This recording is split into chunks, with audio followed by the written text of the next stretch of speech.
if we want to do great work, if we want to be highly creative, create companies, maybe our assumption that you need to go after this by working 60, 70-hour weeks, as I had in Silicon Valley, maybe that actually was wrong. Maybe there is an obliquity play here.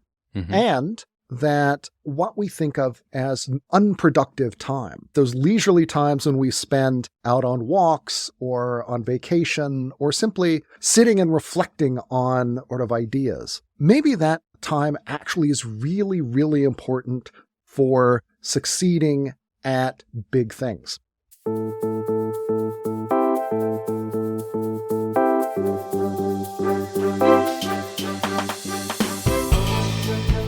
Welcome to Talking Billions. We talk about big ideas, big inspirations, big topics. We take on the hardest subject of all, money. How to make it, save it, keep it. But our conversations lead us to an even bigger question: what it means to live a rich life beyond money. My guests share their practices, principles, and evergreen wisdom. I'm your host, Bogumil Baranowski, author, TEDx speaker, investor, and a founding partner of Seacard Associates, a boutique investment firm founded in New York City. Join me on this quest to unearth the wisdom of the ages. My guest today is Alex Soojung-Kim Pang. He is a program director at the 4-Day Week Global, a nonprofit advocating for the 4-day workweek. His trilogy of books, Shorter, Rest, and the Distraction Addiction, shows how companies and individuals can better integrate rest, creativity, and focus into digital age lives and work. Alex has been a consultant at Institute for the Future and Strategic Business Insights and a visiting scholar at Microsoft Research Cambridge and Oxford University, Stanford University, and UC Berkeley. Alex received a Ph.D. in History and Sociology of Science from the University of Pennsylvania. I read Alex's book Rest a while ago, and then I came back to it during COVID. In a high-pressure, ever-changing environment, I grew to appreciate yet again the importance of rest. I see it as a huge advantage in the life of an investor or any professional. Alex's book gave me tools and guidance how to include rest in my life and how to do it well. It also gave me a permission to see rest as an important part of my daily life. Today you'll hear about the concept of obliquity, as in reaching your goals in an indirect way, learning to rest better, seeing rest not as absence of work or the opposite to work, but as an equal to it, the importance of rest in life of an investor and what benefits it can offer, and the impact of remote work on our rest and productivity. Please help me welcome Alex Soojung-Kim Pang. Hello, dear listener. I have a small favor to ask. If you're enjoying the show, please follow, subscribe, and most of all, share with everyone that would like it too. It's all word-of-mouth marketing. It's all up to your fingertips to make a small contribution and become an important part of the success of the show. Thank you. Welcome to the show. I was looking forward to this conversation, so thank you very much for joining me. Oh, it's a pleasure to be with you. Wonderful. I read your book a while ago, and then I found myself revisiting the book and the ideas that you shared during COVID. I thought it was an interesting time where our lives have changed quite a bit, especially for those working from home and all of the office workers out there, and the need for rest and talking about rest and developing skills, how we should properly rest, I think came to the forefront of my attention and a lot of my friends in the field and a lot of our clients. So I thought it would be interesting for us to have a longer discussion about your research, your book, and your findings. So let's jump right in. I'm very curious about how this book came about. So the title is Rest, Why You Get More Done When You Work Less.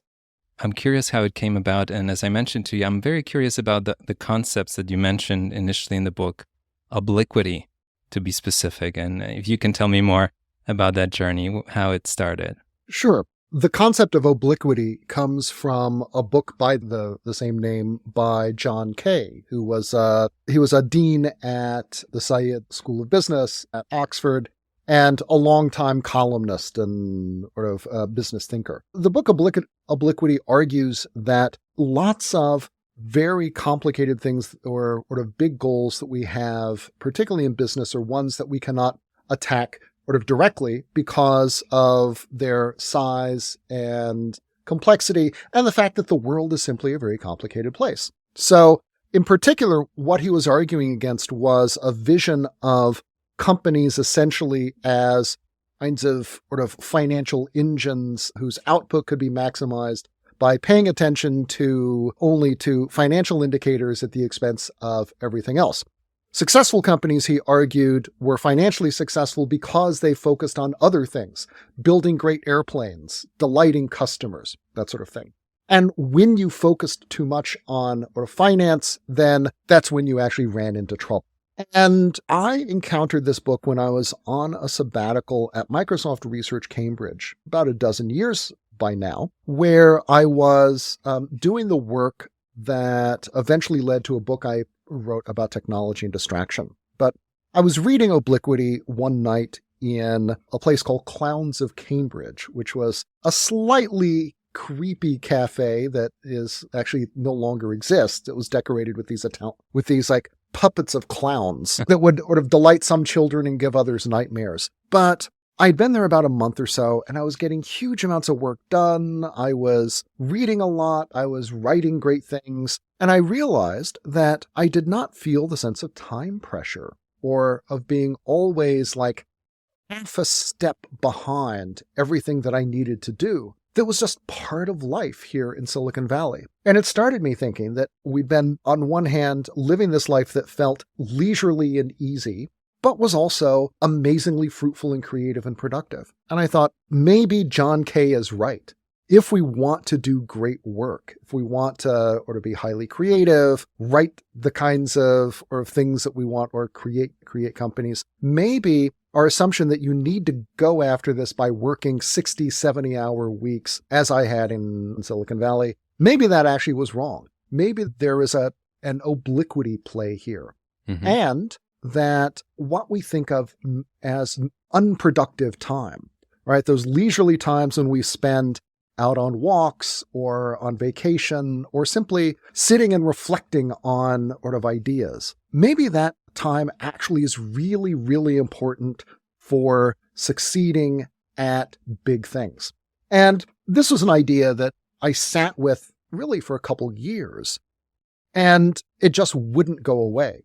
And eventually I started diving into biographies of scientists and other writers and composers, people of unquestioned creative achievements, trying to understand their daily schedules, and also getting into research on the neuroscience of psychology, of creativity or mind wandering, and realized that there was both a common pattern in the way that lots and lots of highly creative people who had long, fruitful careers that actually incorporated a lot of what looked to us like unproductive time.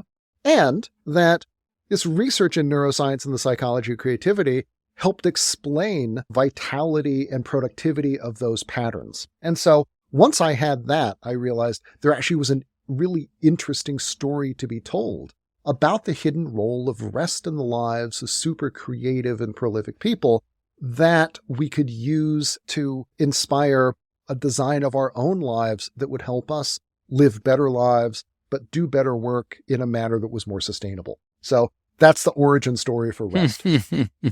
That's a beautiful story. Did you find it so appealing because it was so counterintuitive to what a lot of people would think? Certainly my publisher found it appealing. But for me, the answer was yes. I mean, in a sense, it was appealing, but also seemed wonderfully humane and pointed to a way of living and a way of kind of living with one's work and one's passions that felt to me like something that was deeply admirable and sustainable.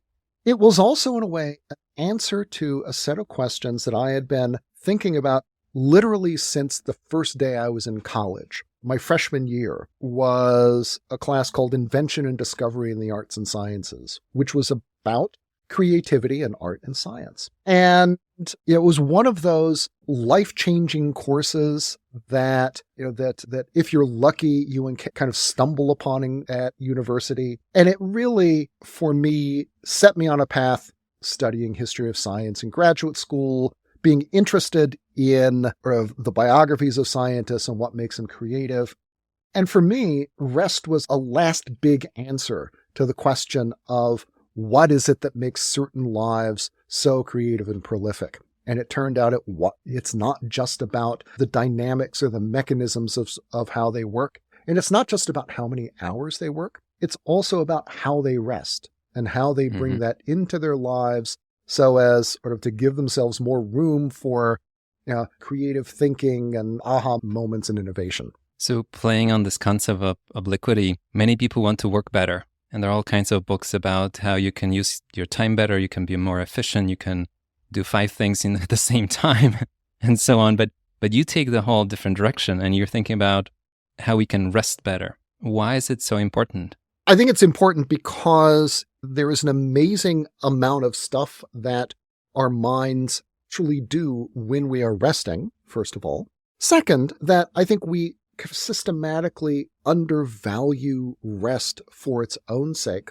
And when it comes to doing things like thinking about what are productivity hacks, right? We tend to treat those as ends in themselves or as means whose purpose is to allow us to simply do more of the same. So if you can now do 5 things in the time it took you to do 1, what should you do with that time? You should do 25 things, right? So I think that that one of the important things we need to do is take rest seriously enough to make space for it in our lives. And that means not abandoning those life hacks or automations, et cetera, but rather taking the time that we gain from that and not just doing more quote unquote productive things with it, but also thinking about how we can apply that time to resting better. I think it's also the case that we tend to think of rest as something that is entirely passive, as something that happens with a bag of salty snacks in one hand and and a TV remote in the other. And while I have certainly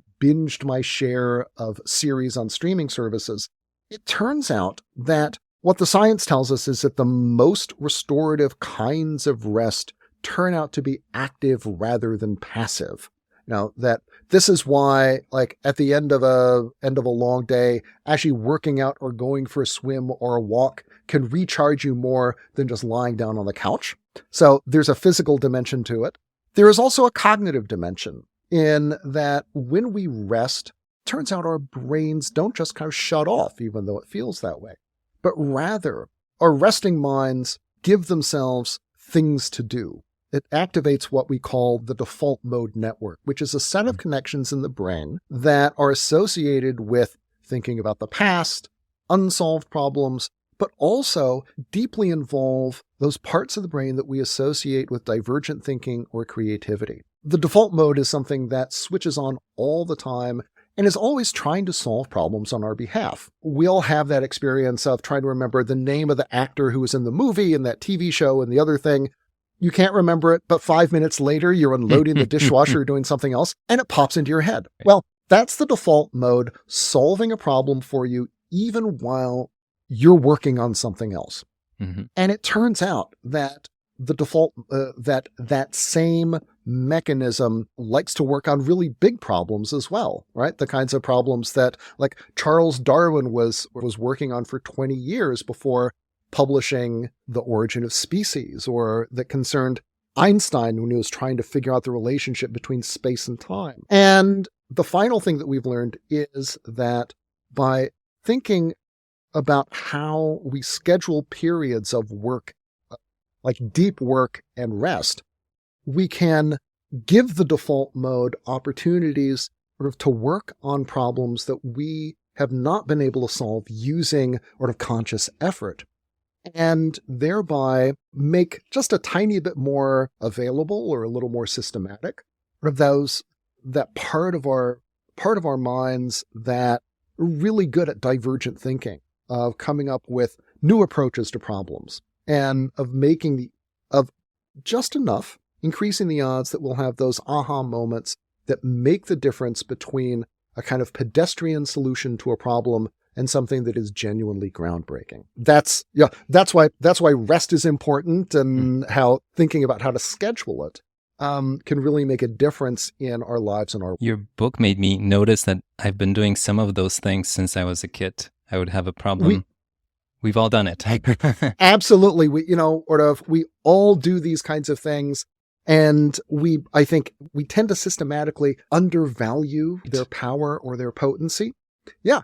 Your book told me why it's happening. So I observed it and I noticed it. And I was reading your book and I was thinking, I remember as a kid working on a math problem and then going for a walk, and a better solution would come to me. And I was then working as a professional and I would run into an obstacle and I wouldn't know how to figure it out. And I would go for a walk or lunch or talk to friends and stop thinking about it. The ideas would pop in. So reading your book, I noticed how you gave me a language to interpret something that's been happening, and also gave me a permission and empowered me to actually create those moments more often because they're so powerful. Not just let them happen accidentally, but actually find a routine so that there is space for them to happen more often because I see the benefit of it. Yes. I really like what you say in the book where you wrote, rest is not just the absence of work. It's not the opposite of work. You suggested they're equals. And I really paused on that sentence and it got me thinking, because our entire life we interpret rest as the opposite of work. If you're not working, you're resting, but you kind of give rest its own place in your life on its own as an independent equal to everything else that we do. Can you tell me more? Yes. I think that this flows from an idea that, or maybe builds on the idea that the best forms of rest often are not passive, but rather active. That, it's the walk or the trip to the gym that often is more restorative. But it also turns out that there's an element of skill to rest, right? It's a little bit like breathing, in that breathing is something that's completely normal. We all know how to do it. But if you're an athlete or a singer or even a Buddhist monk, right, you learn how to harness your breath to get a burst of energy or reach the back of the auditorium or calm your mind. And likewise, I think for people who see themselves as ambitious, driven, passionate, what have you, it's easy to see rest as something that runs counter to all of those things, to all of those impulses, rather than being something through another place in which we can apply some of that same kind of energy or of passion or desire for self-improvement. And the fact that rest is a skill means that it's actually something that you can improve over time in ways that make your work and sort of your life better. I think that the final really important thing here is recognizing that our creative minds, that process that is really difficult for us to command or to control, is one that is capable of coming up with phenomenally good ideas, right? So there's Hermann von Helmholtz, who was the great 19th century physicist and mathematician, said that his creative mind was a better mathematician than he was because it could come up with solutions to problems that eluded his best conscious effort. And I think that, just as you indicated, that what we need is to recognize the value of what our default mode network is capable of doing, of giving it permission to work, and creating the routines and the practices that bring it into our daily lives and give it time to do its thing. If you develop those kinds of schedules that sort of layer periods of deep work and sort of deliberate rest, if you do this repeatedly, if you let this happen over time, then your kind of creative mind becomes accustomed to working in this way, to anticipating an opportunity to work on these problems. And therefore, it becomes more likely that when you go on that daily walk or do something else, that your creative mind will take on whatever problem you've been working on that you haven't been able to solve. And while you are, out in the park or doing reps at the gym, will continue turning this thing over, even while your conscious mind is elsewhere. And therefore, come up with ideas or solutions, or at least approaches that, you hadn't been able, that your conscious self hadn't been able to, sitting at your desk or at your keyboard. No, it's very true. It made me think when I was reading your book how we have to overcome a lifetime of conditioning. Do your homework first, then you can play. do your work first, then you can go on vacation. And it goes back to seeing rest as the opposite of work. Where do we start to undo it? Because it's decades of conditioning that we acquire and we don't even know. It is. Yeah. And I think that the first place to start is in our daily practice if we have that kind of freedom. So what that means is building into our schedules or consciously downtime during the day where generally we're able to focus really hard on problems for maybe 90 minutes to 2 hours or so. After that, even though you may still feel like you're engaged in the problem or you're interested in it, your brain is not going to work as well. That's the time to take a break. What I see in the daily schedules of really creative people is they'll work really hard for a couple hours, then they'll break for between 30 minutes and an hour or so, depending upon what they like to do, work really hard for another couple hours, and then have like lunch and then a long break, during which often they will, do something consciously to give their default mode time to do its thing. And then finally, later in the day, there's a little cleanup. You write down the ideas that you had during, let's say, your long walk, and then you set things up for the next day. If you can do that, then terrific. If you're in a kind of job where you don't have that kind of control over or of your daily schedule, then the next important thing to do is build better boundaries between your work time and your non-work time. And this is important because, number one, people in high-stress occupations are less likely to burn out and more likely to do this over the long run if they have good boundaries. So what that means is don't check email or answer the phone after hours, or if you do, have very, very specific, strict times when you do that so that your inbox isn't overwhelming you the next day. It also means taking vacations, actually taking vacations where you switch off your phone, or at best you've got, the half hour a day where you are dealing with stuff, and that is it. And then the third really important thing is, turns out really creative people often have really serious hobbies that are physically demanding, that have some kind of technical challenge about them. For example, there are lots of scientists who, contrary to the stereotype of the little nerdy, unathletic person, are often really serious mountain climbers or rock climbers or athletes of some other sort. And it turns out that in longitudinal studies looking at the lives of really famous scientists over the course of decades and comparing them to peers who are not as accomplished, one of the biggest differences between the high-performing groups and the low-performing is that the high-performing tend to be more athletic. It means that they are and this means that they are better managers of their time.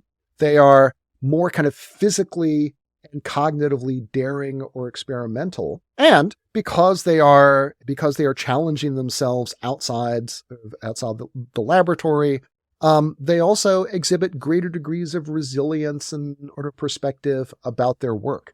You are less likely to consider not getting that grant to be a gigantic thing if you have climbed Everest. You've survived really significant trials. For all of those reasons, design a daily schedule if you can. Have good work-life boundaries, because that'll pay off both in the short and the long run. And then have a really serious hobby that provides a break from work, but maybe also another venue in which to express some of the same kinds of passions and interests that you find in work.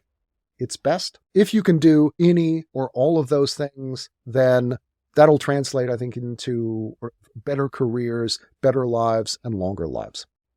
Given that you spent so much time researching the topic, have you rethought how you organize your work, your research, your life?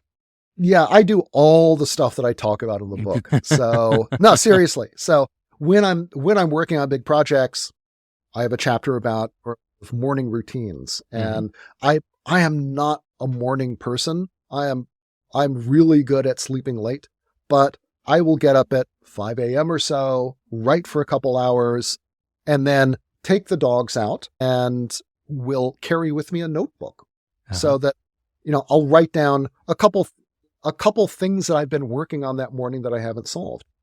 During that walk, I'll often have some idea, some new approach. I write it down. The next session, the next couple hours are working through that and whatever other things I've got on my agenda. And those 4 or 5 hours are pretty much my day. And then in the afternoon, I'll often have a nap, which turns out to be super beneficial for us. To the extent that I can, we go on vacations. I live in the Bay Area in sort of Silicon Valley. And so we have a wealth of opportunities for getting outdoors, going cycling, etc. So I do as much of that as I can. I do as many of the things that I talk about in the book as possible. And for me, it has meant that 10 years or so to write my first book. And then after I started doing all this stuff, in the following 10 years, I wrote 3 books and now am running research and consulting at 4-Day Week Global, which is arguably the world's leading sort of organization promoting the 4-day week. All of this is pretty good evidence that this stuff works for me and probably would work even better for even smarter people. I love it. So before our call, I looked up an old email that I exchanged with an investment bank almost 20 years ago, which was supposed to be my first serious internship out of grad school. And I shared that story with very few people, but I'll tell you, I had this interview at a bank that was very prestigious and everybody wanted to have that opportunity and they had very few seats. And I met a younger employee that was 2-3 years older than me who interviewed me and multiple other people, but that specific person was the closest in age to me. And he openly told me that I will not like it. He said that you will hate yourself, you will hate your life, but you will learn a lot. And he didn't look well. He didn't look healthy. He looked very tired and exhausted. He says, that's all I have to tell you. But he says, given what you told us, I think you'll get it. And they called me in a few days, and I didn't take that job. I took an investment management job that brought me to New York, that brought me on a path that I'm on today. But I had an option not to take that job. But looking at him, talking to him, I thought this would be a life without rest and life without any balance. And as much as I was very eager to learn as fast as possible, something told me that this is just too high of a price to pay. And that's what I wanted to share with you. And that's a revelation reading your book, because it's something that we're not told, something that we can't really share, and something that's not praised. But I think you're opening eyes for younger people and people of all ages, really, at different points in their career and all kinds of pursuits, of giving them permission to rest. One of the things that I observe is that almost everybody, even Nobel Prize winners, have to learn this the hard way, right? There are plenty of incredibly brilliant folks who who discover this only in midlife, right? After they've had some crisis or breakdown or risk, of a serious case of burnout. And when we are younger, we think we're immortal, for one thing. We can subject ourselves and our bodies to all kinds of things that seem pretty daunting as you age. But I think we also overestimate how much we can get out of those kinds of challenging experiences. When I interview people who've led their companies to 4-day weeks, and I'm talking about people who've founded software startups or restaurants or financial services firms, right?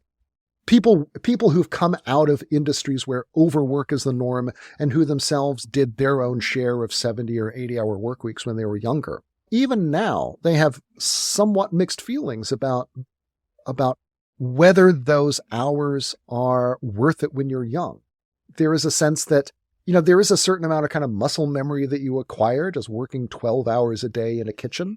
But they also do say that, you think you're going to learn a lot, but you're so tired, you also forget an awful lot. One of the things that they in their own companies are struggling to do is to figure out how you can give people those kinds of intensive experiences that really can be very, very rewarding when you're young, that can help you decide whether this job represents something that you're going to find fulfilling without creating the conditions that drive good people out of the profession because they just don't have the stamina, or that give people interesting experiences that they're only going to hazily remember because the interesting experience comes at the end of a 70-hour work week that is the 10th 70-hour work week they've worked in a row.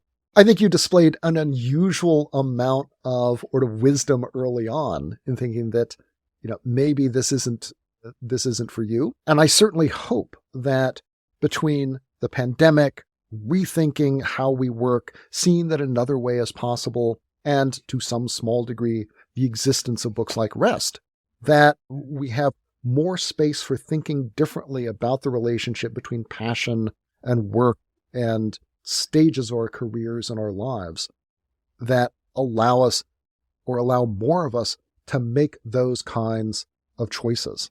So I think the world will be a better place if we do. I think so. I agree with you. I have no idea why at the time, at such a young age, I knew this is not my path. But sometimes there are those moments where maybe the future self is sending me a message, don't go there. And I never looked back. Before I ask you about the 4-day work week, which I'm really curious about because I think it's a whole new revelation. In the investment profession, we're all looking for an advantage. And I always tell that I don't think I'm smarter, I don't think I'm faster, but I'm more patient. Mm-hmm. And it really pays off in the investment world that we're in. We work with families, long-term patient capital, and I think clients appreciate it too. And I think there were moments when we got really tested, March of 2020 with the pandemic, big market sell-off. And I felt in those moments, that's why I really picked up your book all over again and reread it in the woods, and I can tell you why in the woods, but I thought that this is the last advantage that we have to talk about, allowing our minds to recharge. You talk about it in your book. But if you can't be smarter, you can't be faster, you can at least rest better. And you talk about the calm and the focus that comes from it. But can you talk more about it? I feel like it's very relevant, not just in the investment profession, but for many people that work with their brains. Well, I think that, we often think of speed or rapid reaction as a sign of intelligence. Computers do impressive things because they've gotten faster, right? And so that's the kind of easiest measure that we have of sort of intelligence or raw brain power.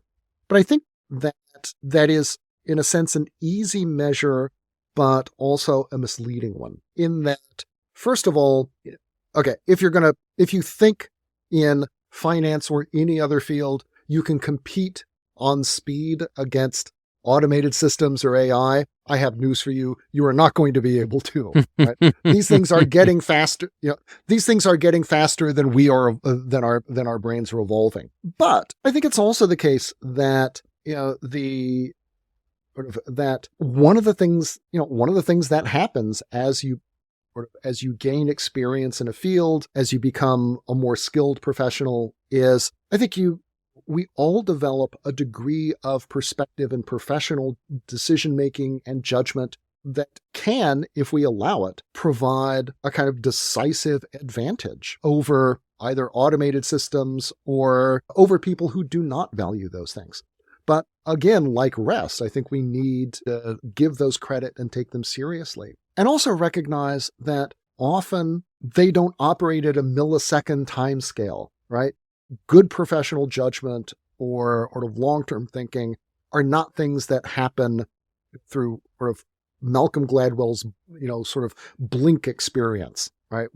But rather require deliberation and time in order to really fully develop. Not huge amounts of time, but I think that building more time into one's daily schedule for sort of rest and therefore reflection also creates a space for that kind of unique thinking that sets really excellent professionals, thoughtful practitioners, apart both from machines and from their younger selves or their less thoughtful sort of competitors.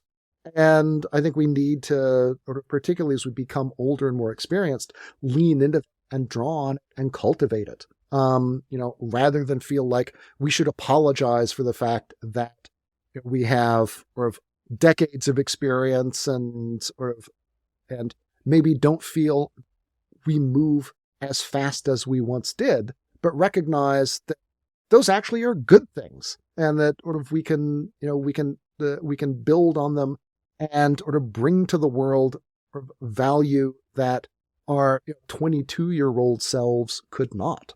So I love it.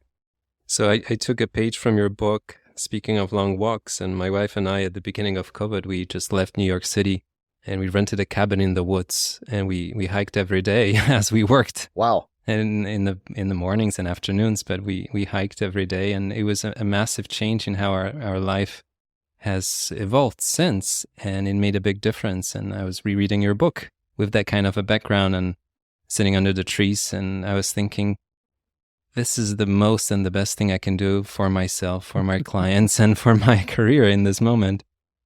Creating that kind of space, not just randomly, but really rethinking how we live our lives. Mm-hmm. And that brings me to a bigger question. We noticed the work from home, remote work model. And I'm curious, what are your thoughts? And it happened to a lot of us. We still work remotely to a large extent. And I have many friends in the profession that still work remotely, some of them full time. And it's, I'm curious if you think it sped us up on this journey to appreciate rest, or it created more problems, or a little bit of both. I'm curious about your perspective. And there's no daily commute. There are fewer meetings, so a lot of time is not wasted as it used to be, at least from my perspective. But am I too optimistic? Is it all good? And I'm sure it's not all good, but you have some thoughts. I think it opens up a space in which a lot of good can be done if we are, if we're thoughtful about how we design this time. I think one of the stupidest things about the way that the workday evolved in February 2020 was that some of our best cognitive time, the time in which we're most alert, best able to, juggle a whole bunch of variables, think really seriously, that time was spent fighting traffic. Mm-hmm. And the fact that at least for a couple days a week, we can use this time in which we are at our cognitive best for doing more value-added things I think that's a terrific opportunity.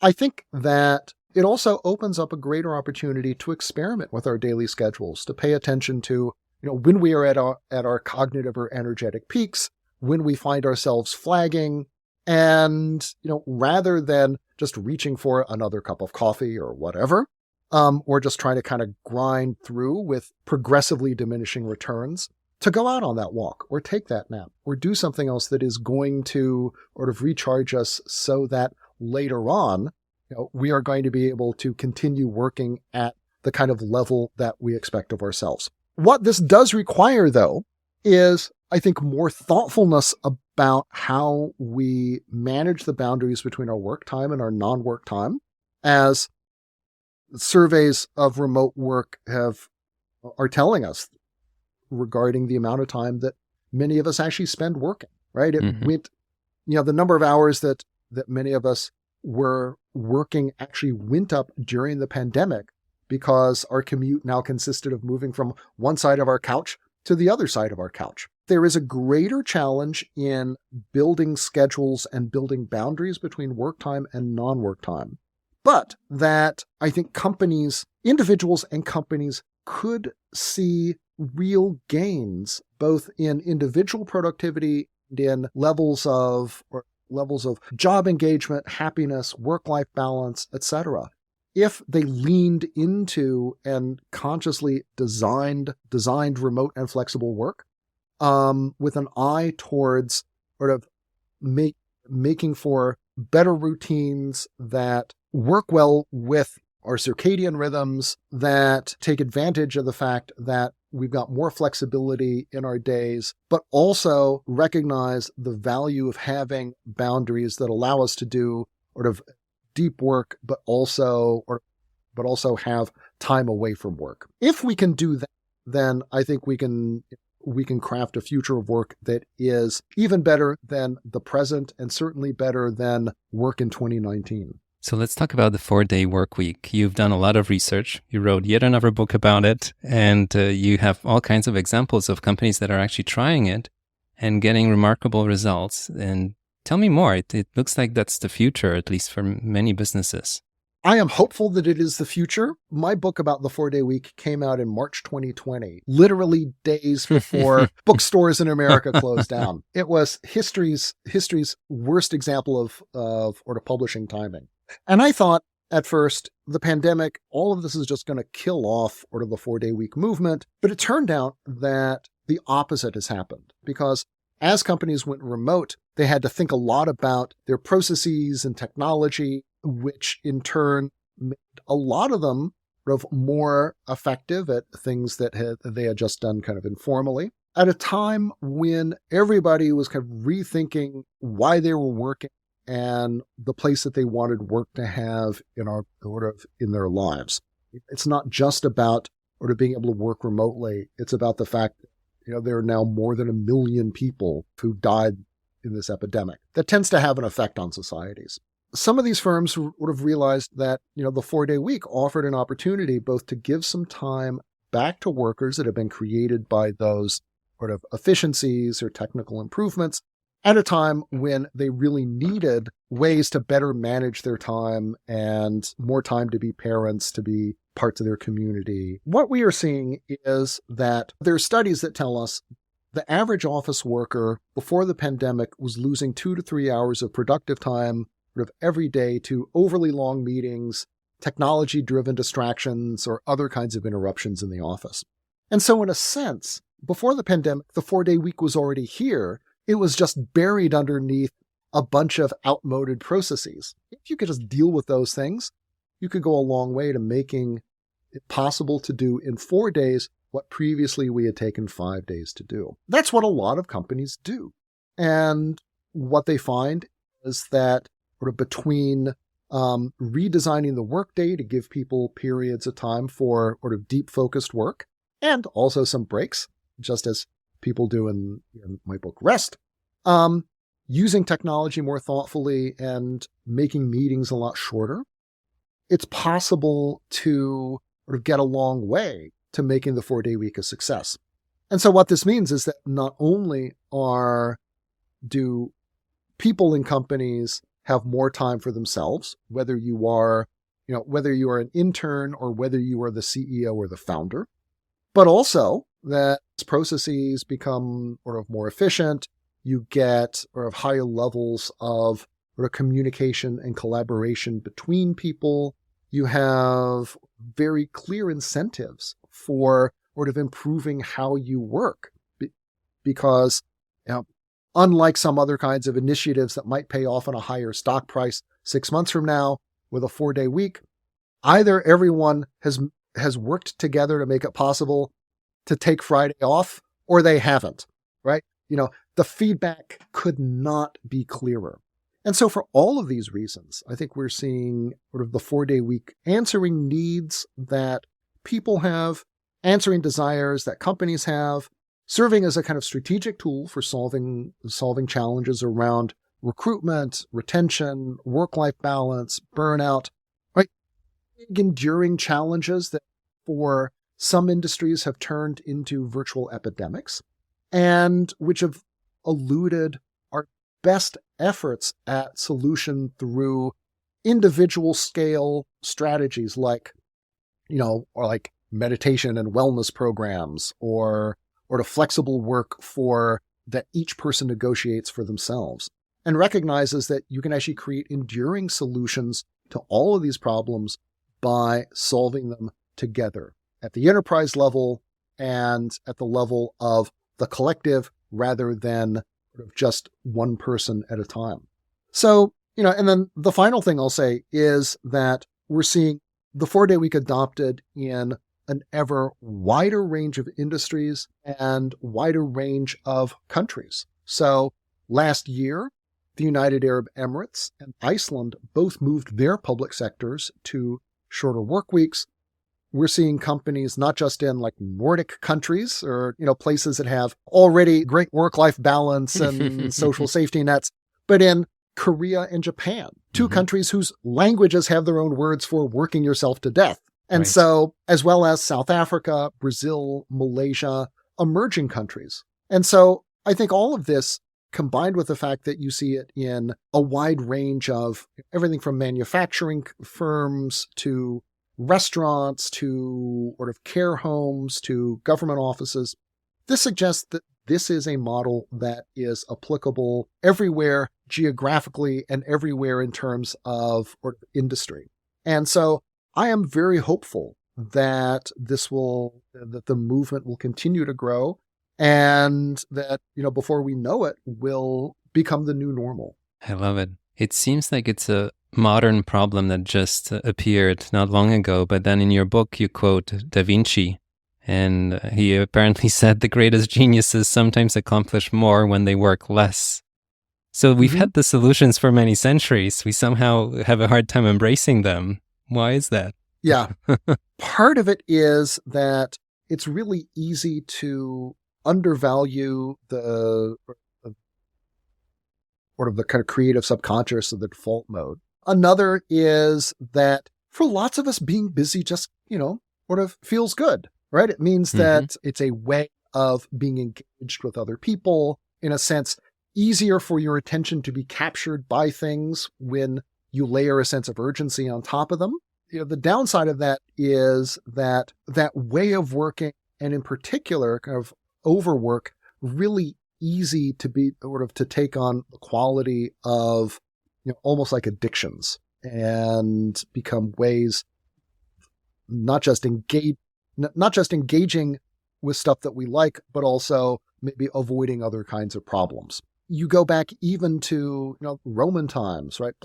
I guess Pliny the Younger talked about how he valued being able to write, and the only place that he could do this was at one of his estates because, affairs of government in town kept him so busy that he had no time to reflect. Like Da Vinci, this is someone who lived in an era before like the printing press or light or anything. But even then, there is the challenge of the press of other people, of the press of the urgent rather than the important, the demands that come from being popular and having other people want things from you. I think what this tells us is that these are eternal problems, but as the lives of people like Da Vinci and Pliny show us, their very success tells us that there actually are ways of dealing with these problems that work and that we can adapt to a world of, smartphones and AI and expectations that we be always on and always available. I like that. And let's wrap it up with a question that I really like, which is the definition of success. Would you mind sharing your own definition? I'm actually going to push back. I'm going to push back a little bit because I think that in the States, I think we think about success wrong. I think that we can be successful at particular specific things, but to talk about being a success, like I am the CEO of this company is a success. Okay. I think that actually is that's actually misleading in that, I think we need to recognize that, we can be very, very good some things in our lives and absolutely terrible at others. And most people exist in that kind of state where they're not batting 1,000 in everything, but do very well in some things and have challenges in others. I think it's also the case that we need to have a greater degree of modesty about the significance and longevity of our own accomplishments. That, particularly in an era when here in Silicon Valley, I see people spending unbelievable amounts of time and energy working on things that millions of people might use for 6 months and then it's on to the next thing. And I think that the idea of, implicit in the idea of success very often is the thought that you're going to be building something or doing something that matters and is enduring. It's really, I think we need to be more modest in our estimation of how our work is going to matter over the long run. I know I have on my bookshelf far too many books that I think are absolutely brilliant, but which have been written decades ago and which have been absolutely forgotten. And these are things that represent years of people's lives and enormous amounts of thought and energy. But by some, quirk of publishing fate or timing or something, this is work that now stands almost forgotten. I think that we need to temper our understanding of success by thinking about being successful at specific things rather than being successful. But we also need to recognize that success in the long run is something that we have a lot less control over than we might like. And we have to learn to live with that. I would say rather than thinking in terms, I tend not to think so much in terms of success as whether something that I'm doing sort of is meaningful or whether it's going to help others. Even then, I'm not 100% sure. But I think those are better things to shoot for than success. I love it. End of rant. I love it. I love it. Well, my aspiration is to be better both at work and rest. And I think I spend half of my life getting better at work. So the second half, I'm going to emphasize the rest, given that you wrote the book and I learned so much from it. So I really appreciate it. And I learned even so much more from this conversation. So Alex, thank you again. It was a real delight seeing you and talking to you and learning more from you. So thank you so much. Oh, thank you. It was great to talk. You were listening to Talking Billions. We talk about big ideas, big inspirations, big topics. We take on the hardest subject of all, money. But our conversations lead us to an even bigger question: what it means to live a rich life beyond money. If you enjoyed the show, please take a moment and follow, subscribe, rate, and share with friends and family. We rely on word of mouth to promote the show. One click for you means the world to us. Thank you. Until next time, your host, Bogumil Baranowski. The content of this podcast is for general informational purposes only, and so are the opinions of members of Seacard Associates, a registered investment advisor, and guests of the show. This podcast does not constitute a recommendation to buy or sell any specific security or financial instruments, or provide investment advice or service. Past performance is not indicative of future results. More information on Seacard Associates is available in its Form ADV disclosure documents available at advisorinfo.sec.gov.